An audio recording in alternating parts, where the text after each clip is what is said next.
Good morning. To promote and develop community gardens that can assist in meeting the needs of the less fortunate in our community.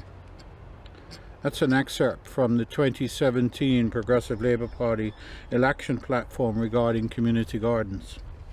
I'm joined today by Ms. Jamaica Smith, the acting park planner, and Mr. Stephen Furbett, senior superintendent from the Department of Parks, at what is the newest community garden, Avocado Lodge Park Community Garden. Many will be familiar with the longest established and most well-known Crow Lane Community Garden.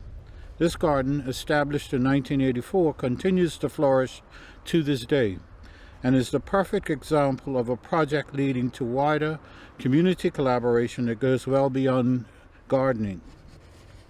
Crow Lane has been led by Dr. Gloria and Mr. Roel Frederick from the very beginning in 1984, an incredible 36-year journey that clearly demonstrates their passion for gardening. They have also freely shared their knowledge with all those who have sought advice, and so again I would like to publicly thank the Fredericks for their many years of commitment and dedication to this magnificent project. Like the Fredericks, government is fully committed to doing its part to aid in boosting the growth of the agriculture industry.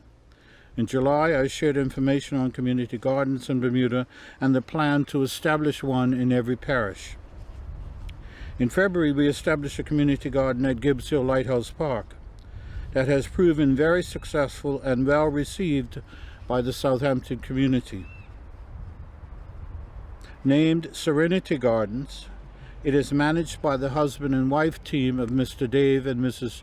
Josil Blakeney, who were unrelenting in pushing for it to happen and navigated the various government departments. To date, all the plots have been assigned and plot owners continue to reap the benefits of growing their own produce. I'd like to thank the Blakeneys again for their commitment to this effort. I also want to remind everyone that very little experience is required.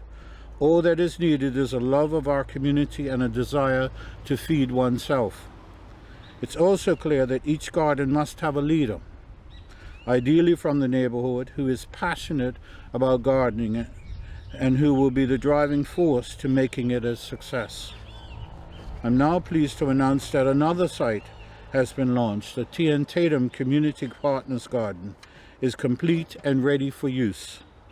It is led by boxer Nikki Bascom with assistance from the Blakeneys and support from other community partners.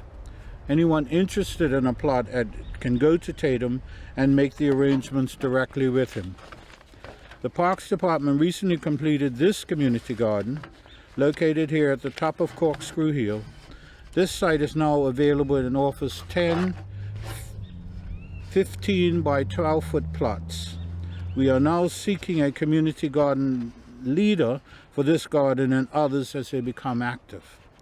If there are persons interested and willing to lead any of these sites, please come forward and volunteer so they can become operative in short order. As previously stated, these type of projects are successful when led by persons with a passion for gardening. Please contact Jamaica Smith, standing behind me, acting park planner at the Department of Parks, to express your interest. Parks is now clearing and prepping a community garden in Southlands Park with the anticipated completion date by year end. There are also several new sites on the horizon as we identify areas in St. David's and St. George's as we work to achieve our goal of a community garden in every parish. To that end, I must give special thanks to these two joining me today for their continued assistance in getting the garden started.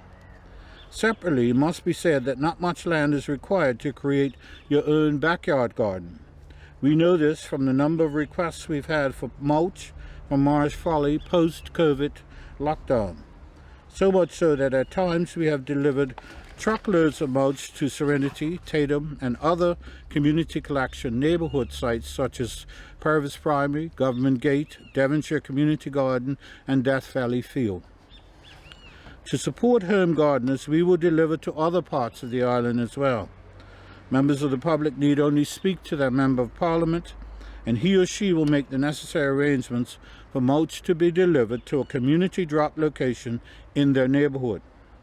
Anyone can help themselves to the mulch, or if they choose, they can collect it from Marsh Folly 24 hours a day. Follow the signs. It is literally at the entrance to Marsh Folly, and it is free.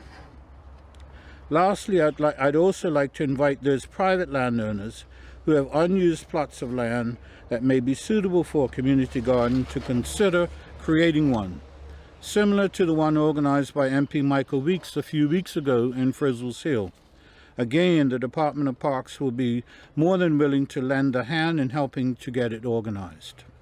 I live near Lighthouse Hill, and it is always a pleasure to see how that project developed from an overgrown, weed-infested piece of land to the spectacular garden it is today. I also note the benefit to the community of having neighbors interacting and working positively together.